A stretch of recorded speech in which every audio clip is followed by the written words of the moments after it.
como varios saben ahí, estuve ahí ausente las últimas 2 semanas. Y bueno, tuve esa posibilidad, por la gracia de Dios, de poder estar viajando con varios propósitos. Y bueno, sí es bueno poder compartirles ahí algunas cositas de esto. Entonces, el primer fin de semana pude estar yendo ahí cerca en el estado de Michigan, en Estados Unidos, cerca de Detroit, a una ciudad que se llama Union Church, o la iglesia Unión. Es una iglesia amiga de hace un par de años, bueno, acá varias cosas muy interesantes. Este lugar no es el edificio de la iglesia, es una iglesia que se plantó hace menos de 3 años, o casi 3 años, y hace casi 3 años que ellos se están reuniendo con regularidad en una escuela. Ahí en Estados Unidos las escuelas, incluso las escuelas públicas, le alquilan en los fines de semana a algunas iglesias para que se puedan reunir. Y miren, para mí fue de mucha inspiración y desafío, porque cuando pregunté, bueno, ¿a qué hora salimos mañana para la iglesia? Cuando nos fuimos a acostar ahí, mañana tenemos que estar levantando como tarde 6:30.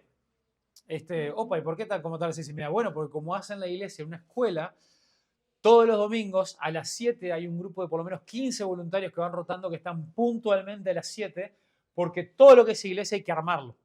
Y no solamente poner sillas, hay que armar toda la parte técnica, decoración, las teles, todo el sonido, pero también todas las clases de niños. Hay que armar absolutamente todo. Entonces, fue de mucha linda inspiración. Es decir, qué bueno ver hermanos, miembros de las iglesias, que con mucha fe y fidelidad para invitar, llegan temprano, se comprometen, se rotan también para repartir la tarea. Y fue muy lindo verlas ahí también comprometidos y sirviendo.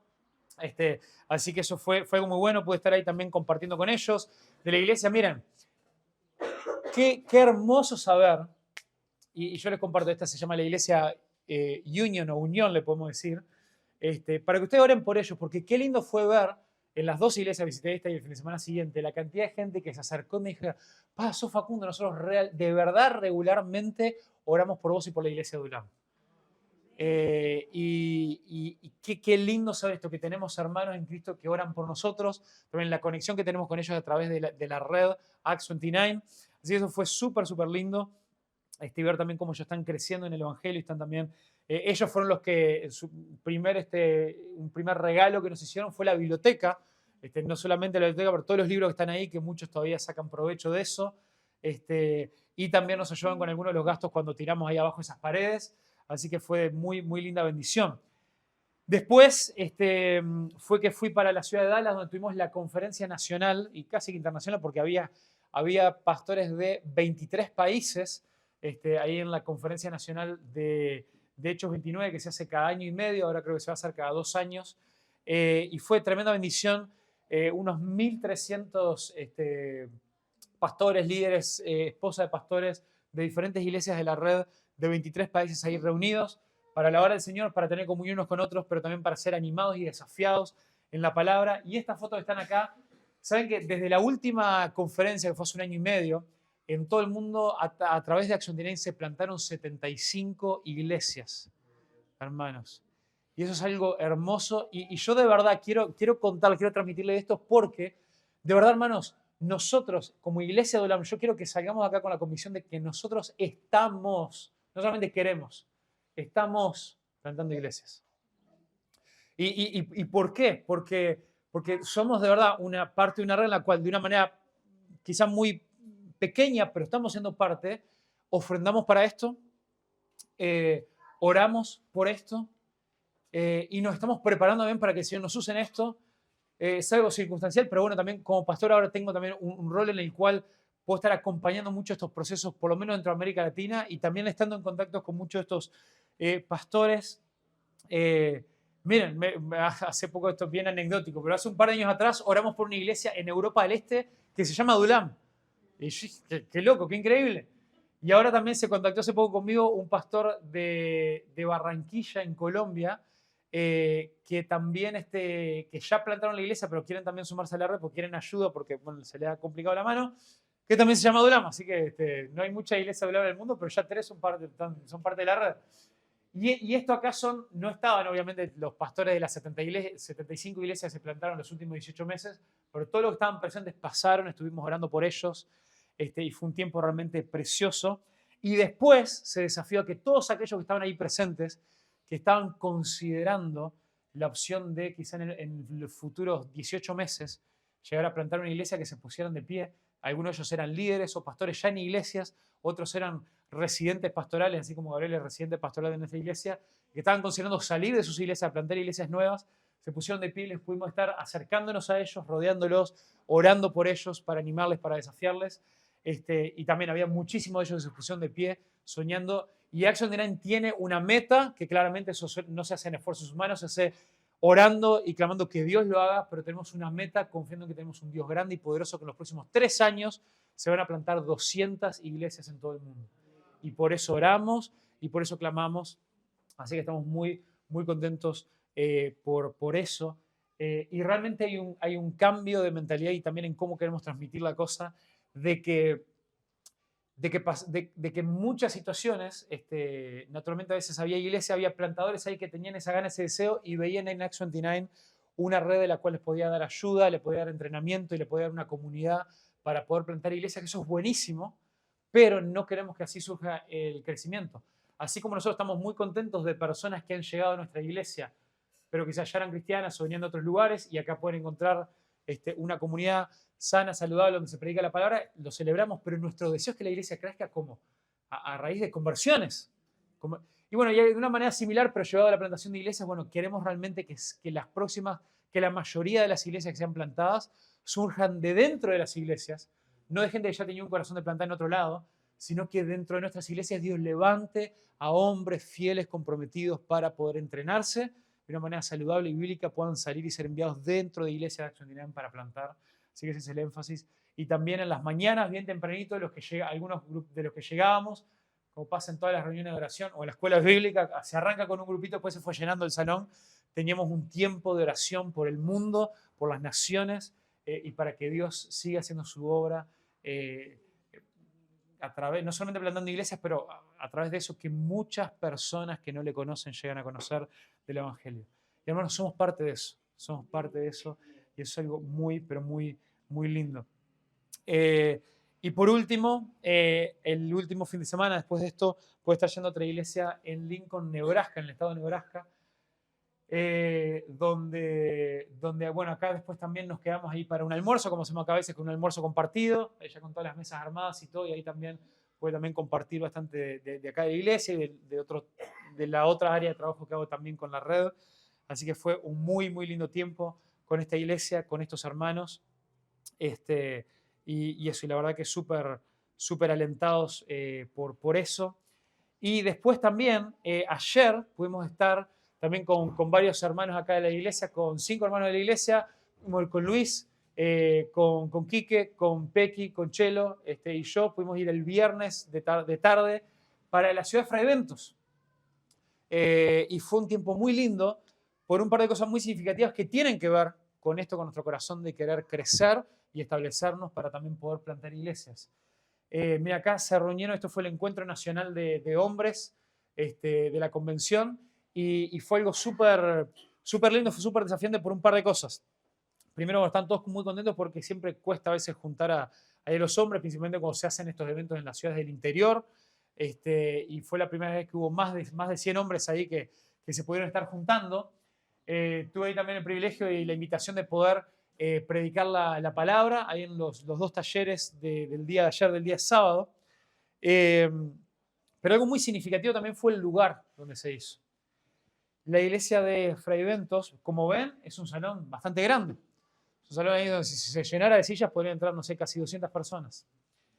Y lo significativo es que este lugar, en algún momento, fue una iglesia grande y pujante que requirió ese tipo de espacio, pero llevaba ya algunos años prácticamente abandonada, incluso la iglesia se llevó a cerrar.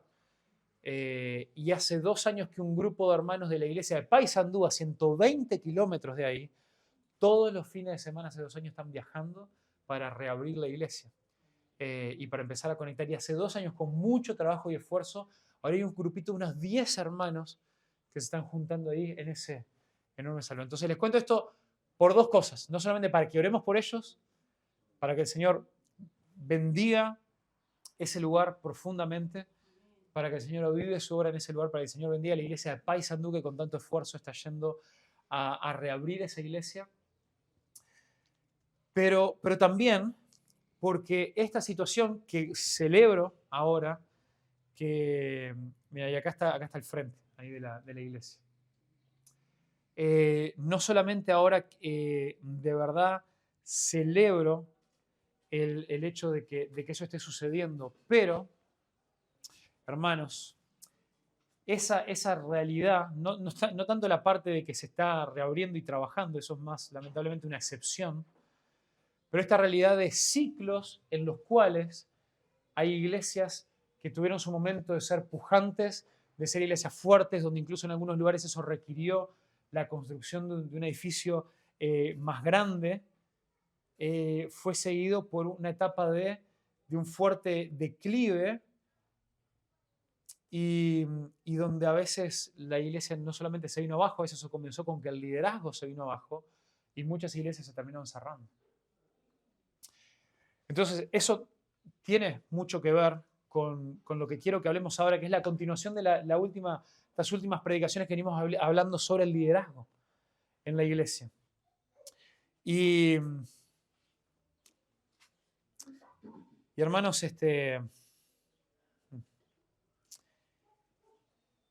y lo que termina pasando, a veces caemos en dos extremos cuando tiene que ver con el liderazgo y con la razón por la cual este tipo de cosas terminan pasando.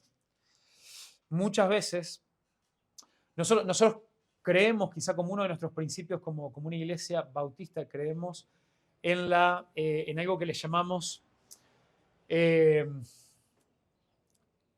congregacionalismo. ¿Y qué significa eso? Creemos que Dios ha entregado las llaves de la iglesia, que no tenemos tiempo para ver por qué esto significa esto, lo hemos visto en otro momento ahí en Mateo capítulo 16, a la iglesia, Mateo 16, 18. Y a partir de ahí también reside en la iglesia lo que es donde Jesús habita. Es más, de ahí eso es el significado cuando Jesús dice, donde dos o tres están reunidos en mi nombre, estoy yo en medio de ellos. Eso no es la definición de que donde hay dos o tres ahí hay una iglesia, sino todos nuestros refugios serían iglesias, pero no, esta es la iglesia congregada. Pero eso tiene que ver en el momento donde se reúnen para tomar decisiones difíciles en cuanto a la iglesia. Ahí Jesús se hace manifiesto también para delegar su autoridad. Entonces, el punto es que en ese tipo de situaciones, la iglesia tiene autoridad también para elegir también el liderazgo, pero no lo elige al azar, lo elige en base a los conceptos bíblicos.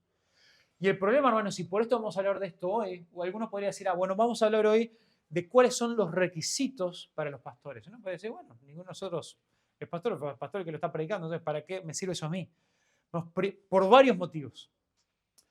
Primero, de la manera más práctica, es que la iglesia tiene que estar preparada para nombrar bíblicamente y para evaluar también el desempeño del pastor o de los pastores que sean nombrados.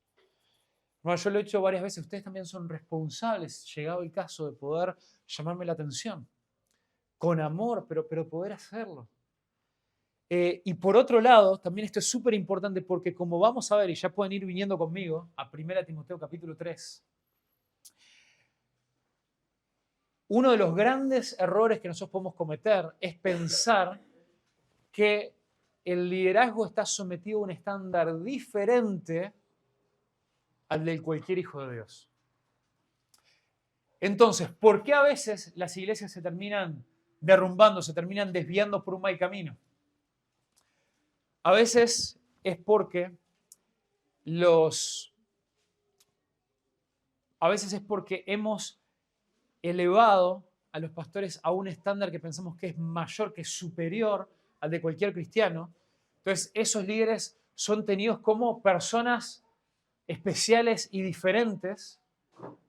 Entonces, eso lo que termina haciendo es que después esas personas no se cuestionan, que esas personas después cuando empiezan a hacer cosas que no van acorde a la palabra de Dios, nadie puede hablar con ellos, nadie puede llamar la atención, nadie puede llamar eso a la atención y termina siendo de esas personas la autoridad y no la palabra de Dios. Pero otro error, que es el otro extremo, que también es tristísimo, es que a veces termina bajando el estándar. Y como decimos, bueno, como ya somos todos humanos y todos nos equivocamos y todos pecamos, bueno, entonces no pasa nada, ¿no? No pasa nada, entonces está bien, el estándar bíblico en realidad, bueno, no importa, bueno, está ahí, pero simplemente hay que tener gracia, hay que tener paciencia y bueno, los pastores también pueden hacer cualquier cosa, porque significa que si también, como el estándar es el mismo para todos, si empezamos también a tener que el liderazgo viva con el estándar bíblico, significa que nosotros también tenemos que vivir en ese estándar bíblico y no queremos. Entonces, ¿qué es lo que hacemos? Bajamos la vara. Pero la palabra de Dios nos enseña que esto no es así, que nosotros realmente todos, si somos hijos de Dios, hemos sido llamados a salvación, pero también a santificación. Y es por esto que nosotros también, cuando leemos estas palabras, también tienen que ser cada una de ellas un desafío para vos y para mí. Y la vara es muy alta, pero todo esto no lo hacemos en nuestro esfuerzo, sino lo hacemos por fe en que es Cristo viviendo en nosotros y a través de nosotros por la fe que nos ayuda a vivir de esta manera. Entonces, habiendo dicho esto, si nosotros queremos que Dios levante en medio nuestro hombres fieles para la obra del ministerio, para esta iglesia, pero para otras también, para ir a bendecir iglesias que están cerradas o que están en declive, o si queremos también que en un futuro Dios nos use para abrir nuevas iglesias, para plantar nuevas iglesias, tenemos que tener esto clarísimo. Tenemos que tener claro que este es el estándar que Dios llama a cada uno de nosotros a vivir y que dentro de personas que se toman esto con seriedad y que son ejemplo para los demás, Dios va a levantar hombres fieles para el ministerio. Leemos 1 Timoteo capítulo 3, versículo 1 al 7. Palabra fiel es esta. Si alguno aspira al cargo de obispo, buena obra desea. Un obispo debe ser, pues, irreprochable, marido de una sola mujer, sobrio, prudente, de conducta decorosa, hospitalario, apto para enseñar, no dado a la bebida, no pendenciero, sino amable, no contencioso, no avaricioso, que gobierne bien su casa, teniendo a sus hijos sujetos con toda dignidad, pues si un hombre no sabe cómo gobernar su propia casa, ¿cómo podrá cuidar de la iglesia de Dios? No un recién convertido, no sea que se envanezca y caiga en la condenación en la que cayó el diablo. Debe gozar también de una buena reputación entre los de afuera de la iglesia para que no caiga en descrédito y en el lazo del diablo.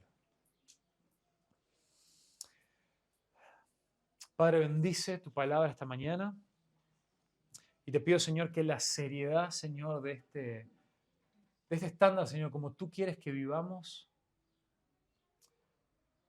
no sea una carga para nosotros, sino que sea un llamado a una mejor vida, la cual es posible por la gracia, por el poder de tu evangelio. En el nombre de Jesús. Amén. Amén.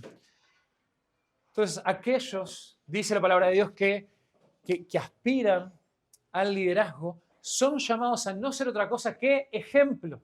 Amén. Entonces, en la palabra ejemplo, si nosotros entendemos que aquellos que presiden, aquellos que lideran, aquellos que gobiernan la iglesia, aquellos que nos van a enseñar cómo debemos vivir, nos deben ser de ejemplo, en eso mismo está implícito que el estándar es igual para todos.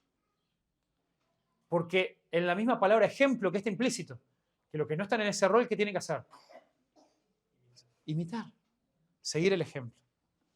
Entonces, por eso es que también me afirmo en que si bien Pablo está hablando, le está diciendo a Timoteo cómo él debe evaluar y cómo la iglesia debe evaluar a quienes han de ser nombrados líderes en un futuro, esto también es un estándar para cada uno de nosotros, para cada uno de los hijos de Dios.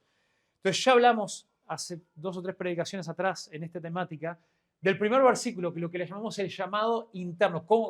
Esa era la predicación cuando hablamos cómo es que Dios llama líderes. Dijimos que básicamente Dios llama a través de 2 llamados, el llamado interno y el llamado externo. El llamado externo es cuando Dios coloca el deseo, cuando Dios coloca un llamado, una convicción de que Dios me está apartando para esta obra.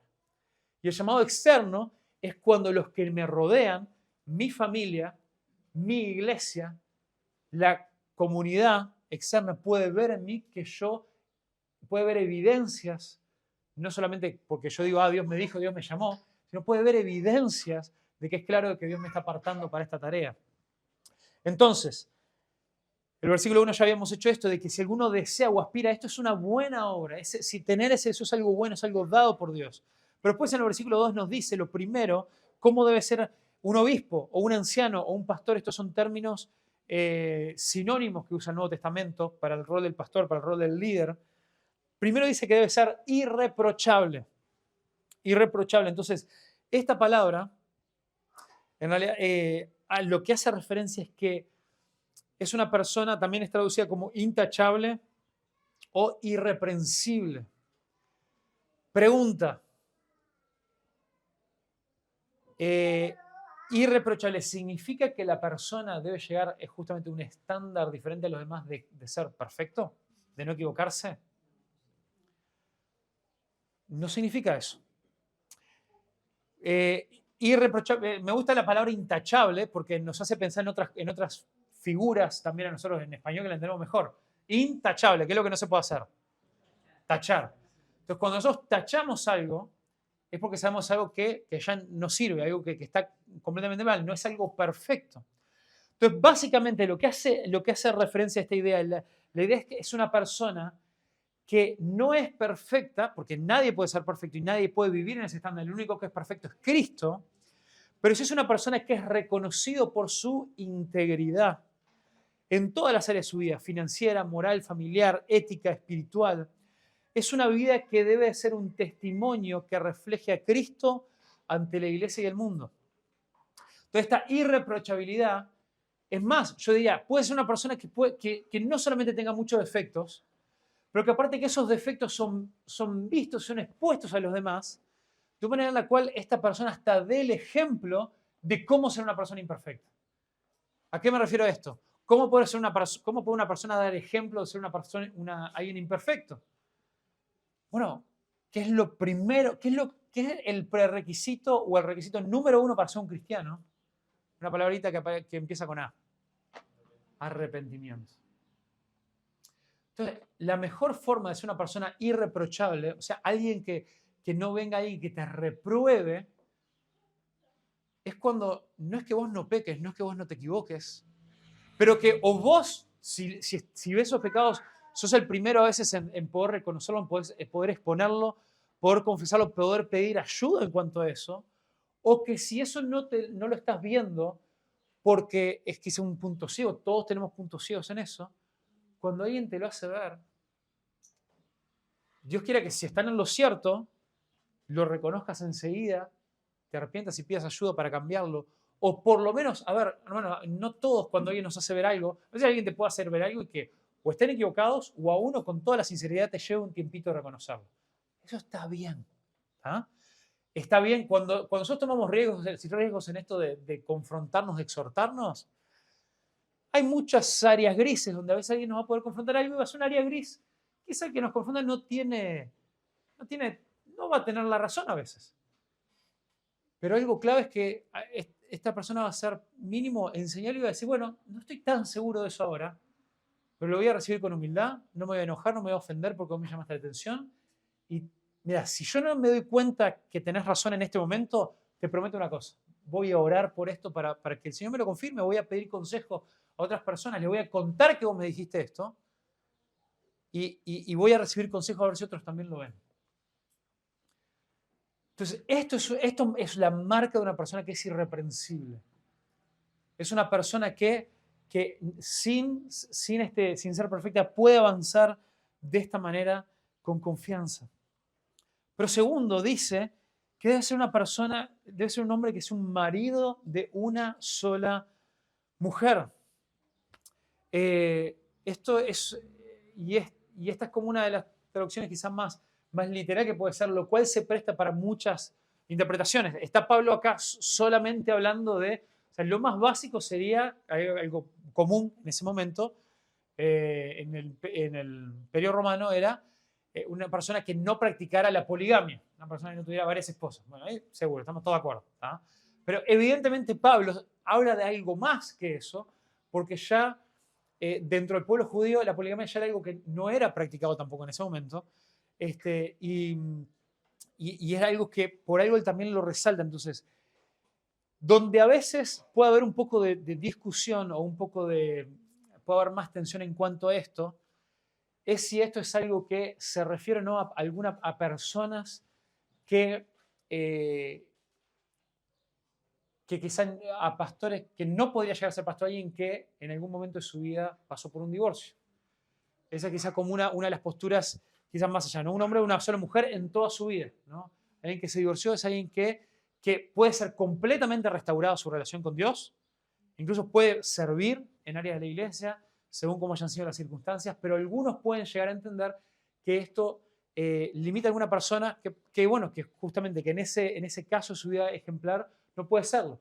Hay otros que entienden, bueno, eso también depende de las circunstancias del divorcio y qué parte de la responsabilidad o si las razones para el divorcio fueron razones bíblicas o no, que también la palabra de Dios da algunas instrucciones para eso, pero hoy no vamos a hablar de eso porque no es este el tema. Bueno, yo les soy sincero, es un tema que lo he estudiado un montón de veces y todavía hay argumentos que me dejan ahí de un lado o del otro. Lo que es seguro que nos está hablando es que la persona, si estando casada, es una persona que tiene que desbordar un ejemplo de fidelidad y de devoción absoluta a su esposa.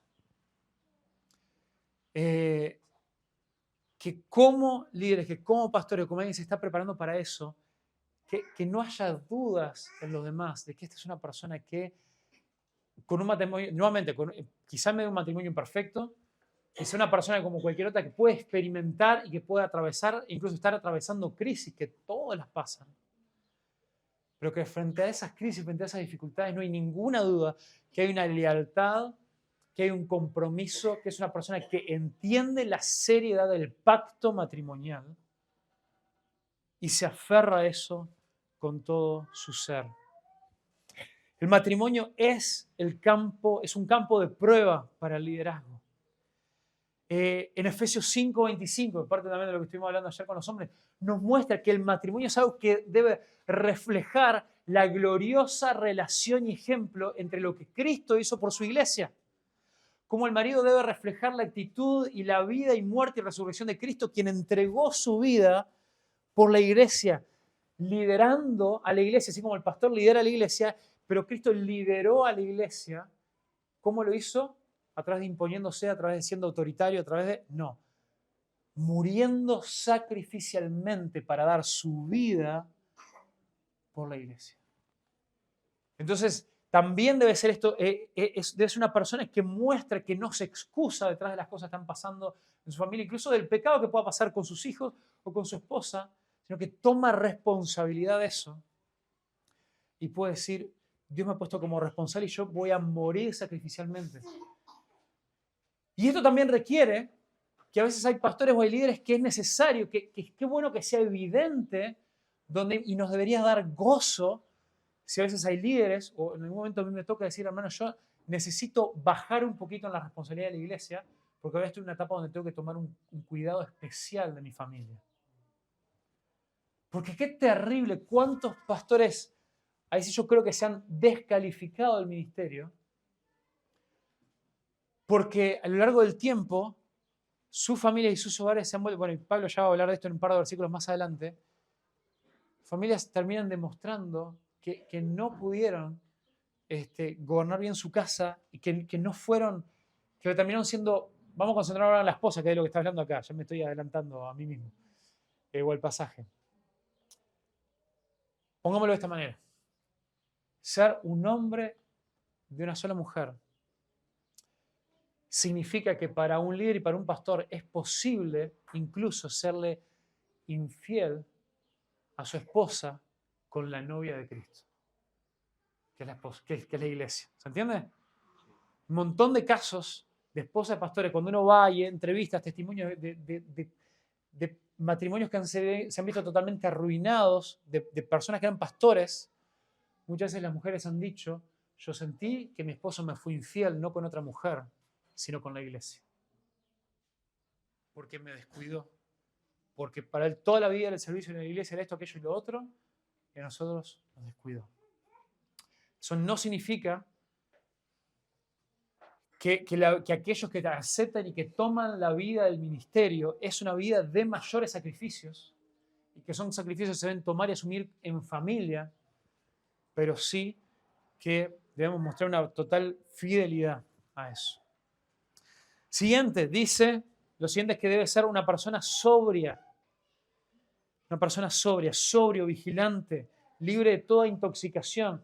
En el sentido más literal, por supuesto, está haciendo referencia también a una sobriedad también de alcohol, de las adicciones, pero también hace referencia a una persona que está sobria, es una persona que está vigilante, es una persona que puede estar despejado mentalmente para poder tomar las decisiones con objetividad.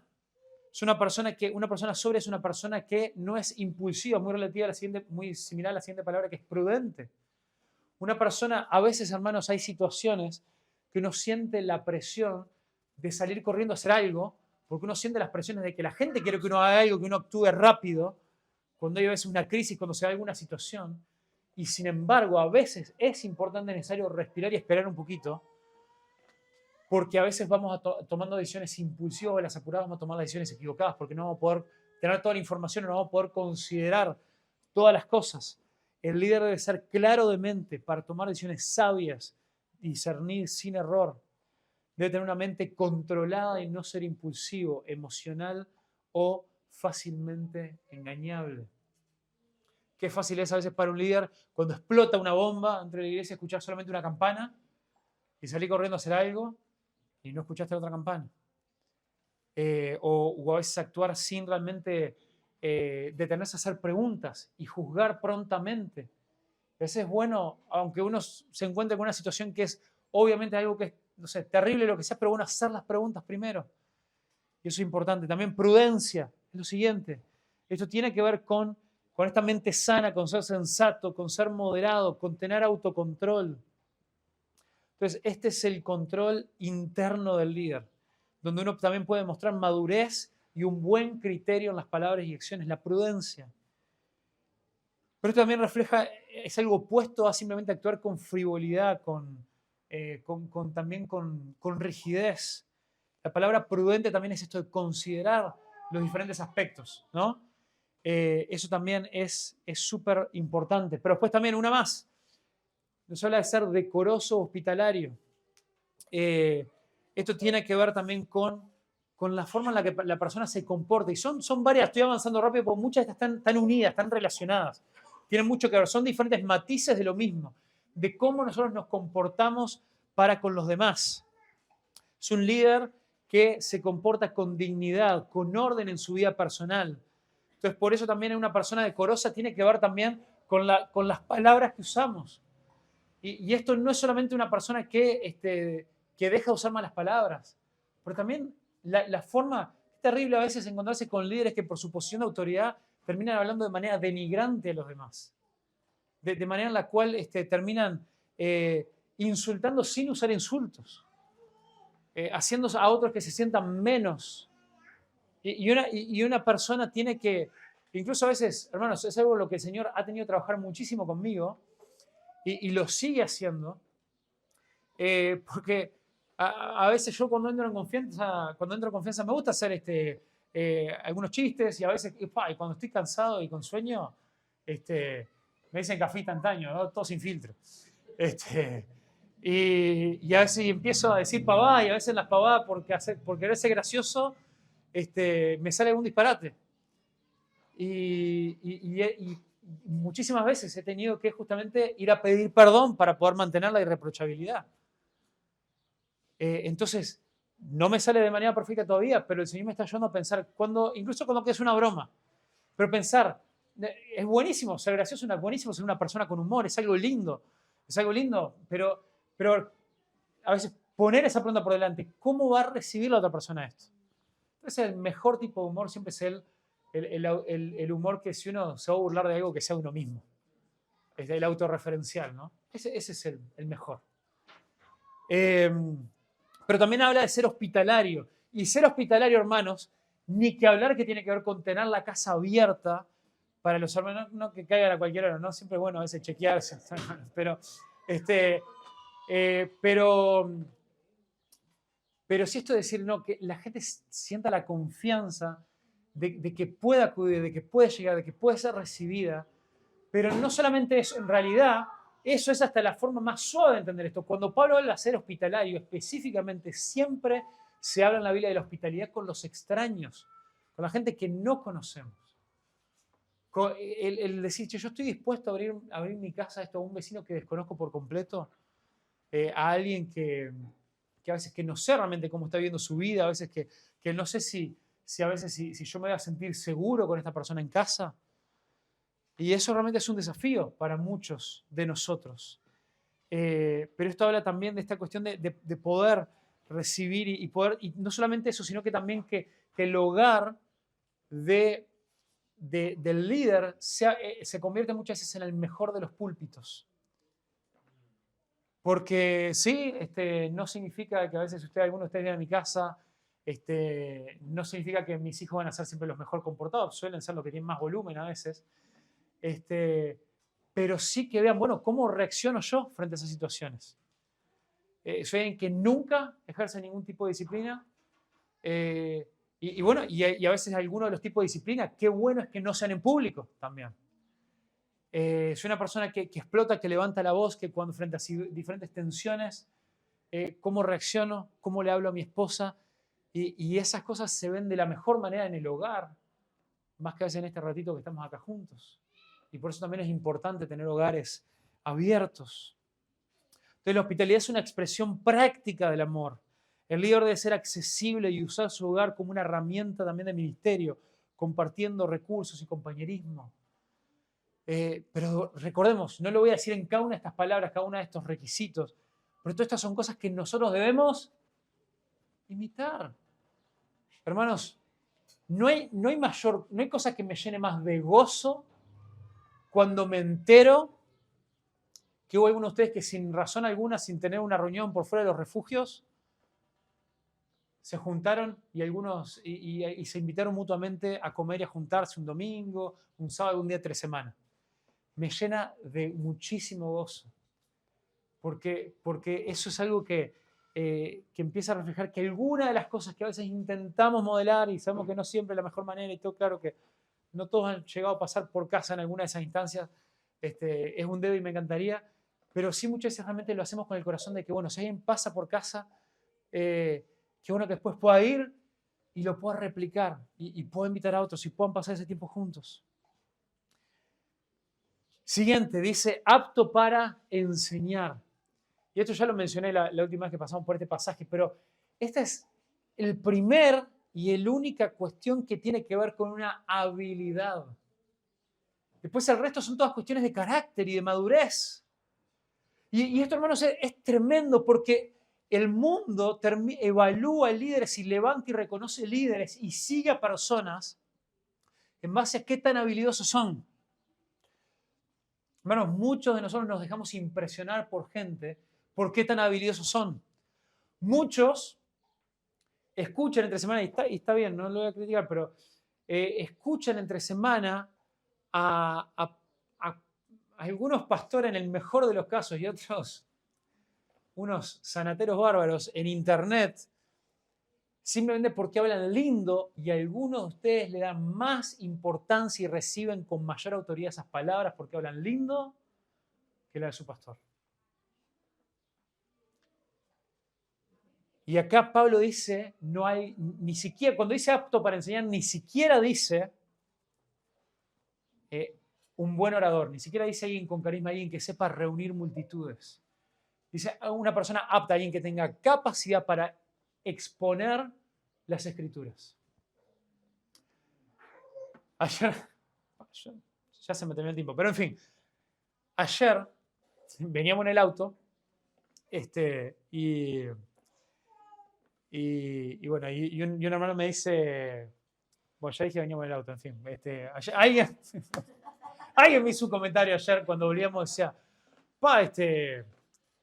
¿cómo predicaste ayer, predicaste hoy, ayer me dijo hoy, ¿no?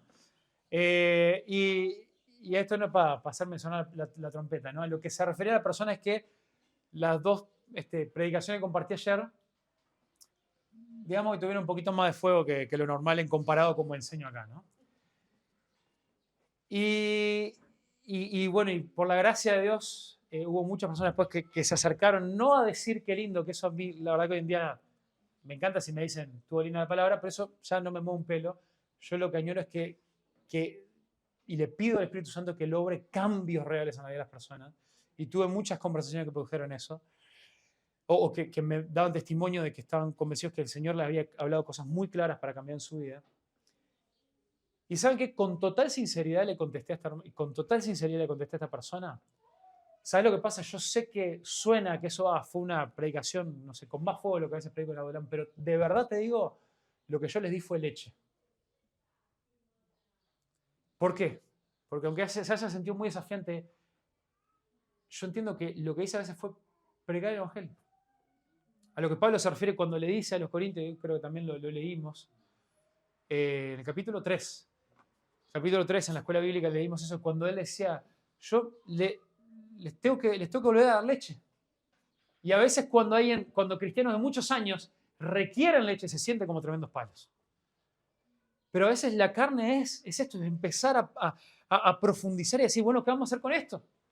Se supone que la leche ya la tenemos que tener procesada, se supone que ya deberíamos estar prontos para algunas cosas más, se supone que ya hay pecados de los cuales ya deberían estar trabajados, se supone que hay actitudes, hay cosas en las que ya deberíamos haber madurado.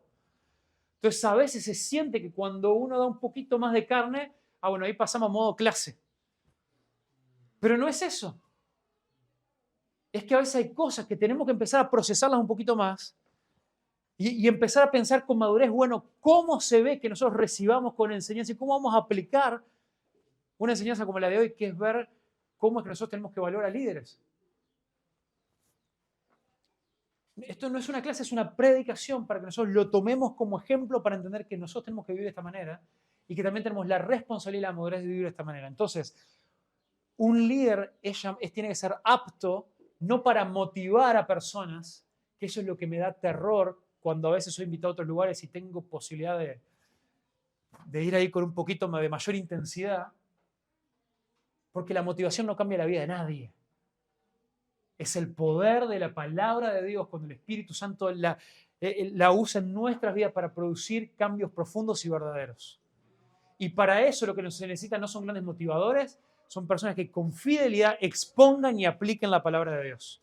Y nosotros escuchar con corazones receptivos y tomar la responsabilidad de aplicarla. ¿Amén? Amén. Apto para enseñar. Entonces, si nos toca a veces alguna prédica que se siente más aburrida, nos toca a veces alguna enseñanza que decimos, pero esto se sintió medio técnico. Está bien, a veces el predicador tiene que trabajar un poquito más, ver cómo aplicarla un poquito mejor para nosotros, pero esta es nuestra responsabilidad, ser maduros y ver el texto delante nuestro y preguntarnos, ¿qué es lo que Dios quiere que yo haga con esto? ¿Cómo puedo yo gozarme en el Evangelio derramado en estas Escrituras? ¿Y a qué me está llamando Dios? No dado el vino, no pendenciero. Lo no dado el vino tiene que ver con una persona que no puede estar atada a adicciones y que también le va a ayudar con la sobriedad. Tiene que ver con el fruto, la parte del fruto del espíritu del autocontrol. Pero no pendenciero, hermanos. Esto tiene que ver con una persona que no busque pelea. Y hermanos, tristemente hay muchos líderes que yo creo que se descalifican a sí mismos de que frente al primer señal de conflicto son los primeros que sacan el pecho y a veces literalmente o a veces emocionalmente dicen que vení, peleame. Y tristemente uno termina a veces escuchando historias, no vamos a llamarle testimonio, pero anécdotas de líderes pastores que se fueron a las manos por tonterías, por cosas donde se dejaron dominar completamente por la carne y se fueron a las manos. Pero mucha otra gente que no se va a las manos, se va a las manos con las palabras. Una persona no debe ser pendenciero, no debe ser alguien que esté buscando agredir a otros. Por lo tanto, o en contraposición, debe ser una persona amable, suave, considerado, razonable, con firmeza en la doctrina y en la enseñanza, pero con ternura en el trato. No tenemos que elegir entre una cosa y la otra. Tiene que haber ternura en nuestro trato, tiene que haber amabilidad mientras mantenemos la firmeza en la enseñanza de Dios. Apacible. Esto es algo también relacionado, similar, pero apacible es una persona que es un pacificador, alguien que incluso ayuda a otras personas que están peleadas entre sí a poder reconciliarse. No codicioso, no amante del dinero, no hacer esto, si bien es bíblico y lo hemos hablado, que los pastores puedan ser remunerados, puedan recibir también el fruto de su trabajo, pero que sea evidente en la forma y en los sacrificios que la persona hace, que no lo está haciendo ni por el dinero, ni por el estatus, ni por el reconocimiento, ni por motivaciones egoístas. Y después, llegando ahí también al final, que gobierne bien su casa. También ya hablamos de algunos de esos ejemplos, primero con ser un hombre de una sola mujer, pero también nos habla de una persona que preside, y acá Pablo es bien clarito cuando dice que la motivación es porque si no gobierna bien su casa, o sea, como la casa es básicamente, no solamente, primero la primera responsabilidad, pero también una especie de campo de entrenamiento para la iglesia. Y si no gobierna bien su casa, no tiene una esposa y unos pocos hijos, ¿cómo va a gobernar también la casa y la familia de Dios? Con muchos más miembros. Y donde a veces la cosa, y donde a veces uno no tiene la posibilidad de disciplinar y de instruir al Señor desde chiquititos. A veces en la iglesia, a veces requiere más paciencia y mucho más trato porque a veces hay personas que vienen al Señor ya de grandes, con muchas malas costumbres o con otras enseñanzas y todo lo demás, y eso también requiere. Entonces, y por último, dice, no un recién convertido, o algunas versiones en la Reina Valera dice, no un neófito, que significa no alguien nuevo en la fe. Literalmente ahí lo que significa esa palabra en griego es no un recién plantado. ¿No? Porque es importante que sea ¿cuál es la imagen de estar ahí en recién plantado? Bueno, primero porque la palabra de Dios nos habla también de la fe como una semilla que se planta y que empieza a crecer. Pero algo recién plantado, uno puede ver que tiene vida, pero ¿qué es lo que todavía no se ve en alguien recién plantado? Fruto. Y faltan raíces y hacia abajo faltan raíces. Y hacia arriba faltan frutos. Y firmeza. Entonces, miren, me encanta y es buenísimo, tenemos que celebrar que un recién convertido pasa por esto que le llamamos, incluso la Biblia también le llama en Apocalipsis, el primer amor, ¿no? Y esa pasión, y nos encanta que un recién convertido a veces va y le predica a todo el mundo y súper radical y todo, y eso es hermoso. Y la palabra nos llama a volver a ese primer amor. Pero la realidad, y que parte por eso también está en la palabra de Dios, es que la enorme mayoría de la gente pasa también por un tiempo y casi que es saludable, es parte de nuestro ciclo de crecimiento, donde ese primer amor por un tiempo se va. ¿Y por qué digo que es bueno? Porque a veces el primer amor depende mucho de nuestra intensidad, nuestra fe, de las emociones, que son buenas y que las tenemos que cultivar. Pero nuestra fe y la forma en la que vamos a conducir nuestra vida, y es tremendamente importante para un líder, que no se base en las emociones. Hermanos, si de emociones se tratara, yo hacía rato que no estaría en el ministerio. Porque los ciclos a veces de no querer seguir adelante, los ciclos a veces de querer dejarlo todo y todo lo demás, por diferentes pruebas, por cuestiones personales, por desánimo de uno mismo, por frustraciones conmigo mismo, por frustraciones de situaciones en la iglesia, son innumerables. Entonces no se trata no podemos ser guiados por emociones. Qué lindo es que cuando una persona nueva lo vemos en ese primer amor, súper guiado por emociones. Pero el otro problema, el problema principal a lo que Pablo se refiere, lo dice acá, y lo compara a un neófito con Satanás.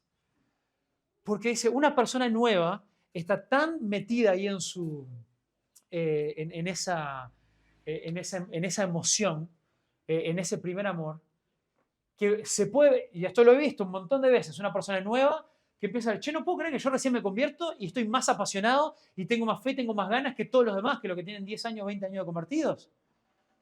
Y empieza a nacer otra semillita ahí, la del orgullo. Dice ahí, entonces no sea que se envanezca y caiga en la condenación en la que cayó el diablo, que fue el pecado de Satanás, fue el envanecerse, el gloriarse y el querer estar por encima de Dios.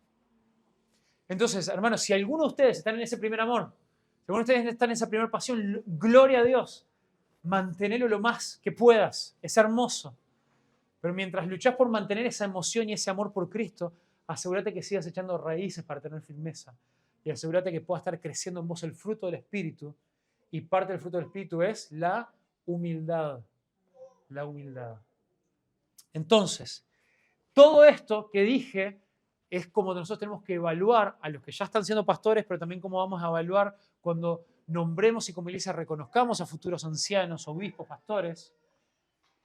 Es algo en lo que cada uno de nosotros tiene que trabajar. Porque si nosotros no estamos viendo de esta manera, ¿cómo vamos nosotros a ignorar, dijera Jesús, el tronco de nuestro ojo para ponernos a juzgar a otro? Pero sabes que todo esto, como le dije a los hombres ayer, todo esto es imposible de hacer en nuestras fuerzas, en nuestra carne, en golpeando solamente nuestro pecho y diciendo yo puedo, yo voy a probar más. En lo que dijiste esta lista que no lo estoy haciendo bien, voy a salir de acá y voy a intentar más fuerte. Esto no se puede hacer en nuestra carne. Esto tenemos que hacerlo en el poder del Espíritu de Dios en nosotros, quien obra y quien trabaja. Para aquellos que son hijos de Dios, podemos nosotros morir a nosotros mismos. Pablo dijo en Gálatas 2:20, con Cristo estoy juntamente crucificado. Ya no vivo yo, mas Cristo vivo en mí. Lo que ahora vivo, lo vivo por la fe. No lo vivo por mis fuerzas, vivo por la fe en el Hijo de Dios, quien murió y resucitó por mis pecados. Entonces, vivir por la fe, no solamente el tener fe para hacer cosas, ¿no? Y para darle ahí con más ganas. Vivir por la fe significa que yo soy consciente que yo no puedo. Y soy consciente que la fe no solamente me da el camino a la gracia para perdonar mis pecados de mi vieja vida, pero la fe me da acceso a la gracia, que es el motor para ahora vivir para Dios. Y es esa gracia de la cual nosotros nos abrazamos, es esa gracia por la cual somos santificados, es esa gracia por la cual podemos decir, en Cristo y en el poder del Evangelio es posible. Amén.